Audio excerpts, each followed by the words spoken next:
ओ madam, मेरे को अब तुम्हारे पास काम न को करना है। क्यों कमला बाई? क्यों कमला काकी, आपको हमारी कोई बात बुरी लग गई? अरे मेरे को तुम लोग ही बुरे लगते हो। अरे बाबा, त्योहार नहीं आता कि मेरी हालत खराब कर देते हो तुम लोग। काकी आप ऐसा क्यों बोल रही हैं? इस बार तो हमने आपसे बस 10 तरह का खाना बनाने को बोला था, वरना हम तो त्योहार में 15 तरीके का खाना बनवाते हैं। ये प्रॉब्लम है तुम लोग का। और ये जैसे तुम लोग त्योहार बनाते हो वैसे मैं भी त्योहार बनाती है, पर तुम लोगों के लिए 10 प्रकार का खाना बनाते बनाते मैं इतना ज्यादा थक जाती है कि मैं अपने घर पर कुछ कर ही नहीं पाती। और ऊपर से तुम लोग का इतना नाटक रहता है कि मेरे बने खाने में बस कमियां ही निकालते हो। इसीलिए मेरे को अब यहाँ पर काम नको करने का है। अब जल्दी से मेरा हिसाब कर दो, इससे पहले कि धनतेरस, छोटी दिवाली और बड़ी दिवाली आए। कमलाबाई हर त्योहार में उन लोगों के लिए 10 तरह का खाना बनाकर इतनी ज्यादा परेशान हो जाती हैं कि वह नौकरी छोड़कर चली जाती हैं। जिसके बाद सिमरन अपनी सास से कहती है, माँ जी, अब तो इस घर की नौकरानी भी काम छोड़कर चली गई। बहुत जल्द दिवाली आने वाली है, इस त्योहार हमारे लिए खाना कौन बनाएगा? अरे बहू, यही सोचकर तो मैं भी परेशान हो रही हूँ। अगर वो मेरा नालायक बेटा अंकित मेरी बात मान लेता तो आज मेरे घर में छोटी बहू होती जो इस दिवाली हमारे लिए 10 तरह का खाना बना पाती। माँ जी, एक बात कहूँ? बोल बहू। माँ जी, देवर जी शादी तो उसी लड़की से करेंगे जिसे वह पसंद करते हैं। आप बेकार ही नाटक कर रही हो। मैं तो कहती हूँ चटमंगनी पट ब्याह करवा दो और दिवाली से पहले इस घर में मेरी देवरानी ले आओ, जो हम सभी के लिए त्योहार में 10 तरह का खाना बना सके। सिमरन के समझाने पर आशा सिर्फ त्योहार पर अपनी बहू से 10 तरह का खाना बनवाने के लिए अंकित की पसंद की लड़की से उसकी शादी करवाने के लिए राजी होती है। पर यह क्या, आशा अपने बेटे से कुछ कहती उससे पहले ही अंकित राधिका से शादी करके घर आ जाता है। अरे बेशरम, तुझे जरा सी भी शर्म नहीं आई इस लड़की से शादी करके घर आते हुए? अरे तेरी वजह से पूरे मोहल्ले में मेरी नाक कट गई। माँ, अगर आप मेरी बात मान लेती तो आपकी नाक कटने से बच जाती। देखिए, अगर आपको अपनी इज्जत बचानी है तो हमें अपना लो, वरना समाज में आपकी इज्जत भी घट जाएगी। माँ जी, मान जाइए, वैसे भी आप भी तो यही चाहती थी ना। अब आप खुद बोले या देवर जी खुद ले आए बहू, बात तो एक ही है ना। और अब आपके पास तो अच्छा मौका है, बहुत जल्द त्योहार आने वाले हैं। इस त्योहार हम इस लड़की से ही खाना बनवा लेंगे। देख बेटा, मैं तेरी जिद की वजह से तुझे इसके साथ इस घर में रहने की इजाजत दे रही हूँ, पर मैं इतनी जल्दी इसे अपनी बहू के रूप में स्वीकार नहीं करने वाली। आशा अपनी बड़ी बहू के कहने पर अपनी छोटी बहू को अपना लेती है। अब इसी तरह से कुछ दिन बीत जाते हैं और एक दिन, राधिका बहू, बहुत जल्द दिवाली आने वाली है और दिवाली से पहले धनतेरस पर हमारे घर में 10 तरह का खाना बनता है। आज शाम तक मैं तुझे सारा राशन लाकर दे दूंगी और मैं तुझे 4 दिन पहले ही बता दे रही हूँ, धनतेरस पर 10 तरह का खाना बनकर तैयार हो जाना चाहिए।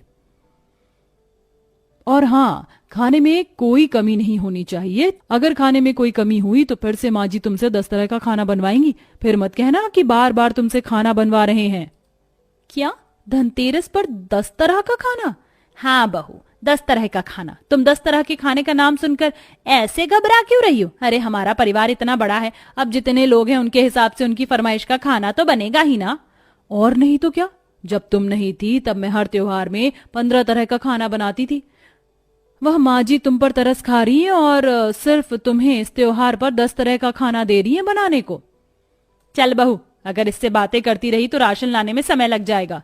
आशा पहले ही राधिका को 10 तरह का खाना बनाने के बारे में बात कर सिमरन के साथ राशन लेने के लिए बाहर चली जाती है और वह थोड़ी देर बाद महीने भर का राशन लेकर आती है। देखते ही देखते धनतेरस का दिन आ जाता है और धनतेरस वाले दिन अकेली राधा रोटी, चावल, fried rice, mix vegetable, paneer, soya chaap, रुमाली रोटी, पराठे, पनीर पराठे और खीर आदि 10 प्रकार का खाना बनाती है। अरे वाह दादी, आज तो चाची ने बहुत सारा खाना बनाया। अपने घर में हर त्योहार में 10 तरह का खाना बनता है, इसीलिए मुझे सारे त्योहार बहुत पसंद है। अरे मेरी प्यारी पोती, कभी कभी तो त्योहार आता है। अब इंसान त्योहार में 10 तरह का खाना नहीं खाएगा तो वो क्या खाक त्योहार बनाएगा? बहुत दिनों बाद मेरी बेटी 10 तरह का खाना खाने वाली है। चलिए अब जल्दी से खाना खाकर देखते हैं राधिका ने खाना कैसा बनाया है। चाची, मजा ही आ गया, खाना तो बहुत स्वादिष्ट बना है। आप तो कमला काकी से भी अच्छा खाना बनाती हो। ये कमला काकी कौन है? राधिका, कमला काकी इस घर की नौकरानी थी। वो हर त्योहार पर हमारे घर में 10 तरह का खाना बनाती थी, पर वो तुम्हारे जितना अच्छा खाना कभी नहीं बना पाई। इस करवा चौथ उसने इतना गंदा खाना बनाया था कि माँ ने उसे फटकार लगाई, जिसके बाद उसने काम ही करना छोड़ दिया। क्या इस घर में पहले नौकरानी थी, फिर अब क्यों नहीं रख रहे नौकरानी? बहू, क्योंकि अब तू है 10 तरह का खाना बनाने के लिए, और जब मेरे घर में बहू है तो मैं नौकरानी क्यों रखूं?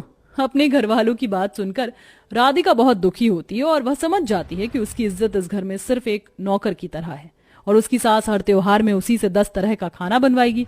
बेचारी राधिका गहरी सोच में डूबी होती है कि तभी उसकी दोस्त निहारिका का फोन आता है। अरे मेरी जान, कैसी है? शादी करके तो तू मुझे भूल ही गई। लगता है ससुराल में कुछ ज्यादा ही प्यार मिल रहा है। क्या खाक प्यार मिल रहा है यहाँ मुझे? प्यार नहीं, काम मिल रहा है। अब तू ही बता, भला ससुराल में कौन ऐसी बहू होगी जो त्योहार पर एंजॉय ना करके 10 तरह का खाना बनाती हो? तुझे पता है, मेरी सास ने सिर्फ मुझे इसलिए अपनाया क्योंकि उसके घर में नौकरानी नहीं है जो त्योहार में 10 तरह का खाना बनाकर उसे दे सके। यार, ये तो तेरे साथ बहुत गलत हो रहा है। 2 दिन बाद दिवाली है, इसका मतलब दिवाली पर भी तू 10 तरह का खाना बनाएगी? क्या बताऊं यार, दिवाली से पहले छोटी दिवाली है। इन लोगों ने मुझे बोला है कि मैं कल भी 10 तरह का खाना बनाऊं। मैं परेशान हो गई हूं एक ही दिन में। मेरे पास एक आइडिया है। अब निहारिका अपनी सबसे प्यारी दोस्त राधिका को एक आइडिया देती है और अगले दिन जब राधिका अपने पूरे परिवार वालों के लिए छोटी दिवाली पर 10 तरह का खाना बनाती है तो खाना खाते ही सबका मुंह बन जाता है और सब राधिका को डांटने लगते हैं। बहू, ये कैसा खाना बनाया है? एक ही रात में खाना बनाना भूल गई क्या? कल तो इतना अच्छा खाना बनाया था, आज इतना बकवास कैसे बन गया? माँ जी, मैंने तो आज भी कल की तरह ही खाना बनाया था। अगर कल की तरह ही मन से खाना बनाया होता ना तो आज का खाना भी खाने लायक होता। मुझे तो दुख हो रहा है, इतना सारा खाना बर्बाद जाएगा। माँ, मुझे भी खाना अच्छा नहीं लग रहा है। मेरे लिए बाहर से खाना मंगवा दो ना, मुझे खाना खाकर सोना है। मैं बहुत थक गई हूँ। माँ, भाभी, आप लोग राधिका को डांटना बंद करो। वो भी इंसान है, हो गई उससे गलती। नहीं अंकित जी, अगर मुझसे गलती हुई है तो डांट तो पड़नी ही चाहिए मुझे, और ये गलती मुझसे दोबारा ना हो इसलिए मैं यहाँ से जा रही हूँ, क्योंकि मैं अपने परिवार वालों के लिए त्योहार पर 10 तरह का खाना नहीं बना सकती। मैं माँ जी की परीक्षा में फेल हो गई। इतना बोलकर रोते हुए राधिका अपने कमरे में जाती है और सामान पैक करते हुए खुद से कहती है, वाह मेरी दोस्त, तूने क्या आइडिया दिया था मुझे। अरे कोई जरूरत नहीं है अपनी सास के कहने पर 10 तरह का खाना बनाने की। तू एक काम करना, खाना खराब बनाना, और जब सब तुझे डांटे तो तू रोते हुए घर छोड़कर चली जाना और दिवाली बीतने के बाद ही आना। जब एक त्योहार में वो लोग खुद अपने लिए 10 तरह का खाना बनाएंगे तो अपने आप ही उनकी अकल ठिकाने आ जाएगी। इस तरह निहारिका का आइडिया काम कर जाता है और राधिका अपना सामान लेकर अपने मायके चली जाती है। और जब दिवाली वाले दिन सिमरन और आशा को खुद 10 तरह का खाना बनाना पड़ता है तब उन्हें एहसास होता है कि त्योहार में किस तरह राधिका 10 तरह का खाना बना रही थी। माँ जी घर के काम करके और 10 तरह का खाना बनाकर मेरी कमर टूट गई, और कोई जरूरत नहीं है त्योहार में 10 तरह का खाना बनाने की। अगर हम त्योहार में 10 तरह का खाना बनाने का शौक रखेंगे तो कोई घर में नहीं टिकेगा। हाँ बहू, जितना खाना बन गया उतना ही बनाकर छोड़ दे और छोटी बहू को फोन करके बुला ले और कह दे उसे कि अब हम उससे त्योहार में 10 तरह का खाना नहीं बनवाएंगे और मैंने उसकी गलती के लिए उसे माफ कर दिया। जब आशा और सिमरन खुद 10 तरह का खाना बनाती हैं तो उनकी अकल ठिकाने आ जाती है और वह लोग राधिका को घर बुला लेते हैं और फिर कभी आशा त्योहार में 10 तरह का खाना नहीं बनवाती। तो दोस्तों, आपको क्या लगता है, घर की बहू बेटियों से त्योहार वाले दिन भी इतना सारा काम करवाना सही है या गलत? आप अपनी राय हमें कमेंट सेक्शन में कमेंट करके जरूर बताएं।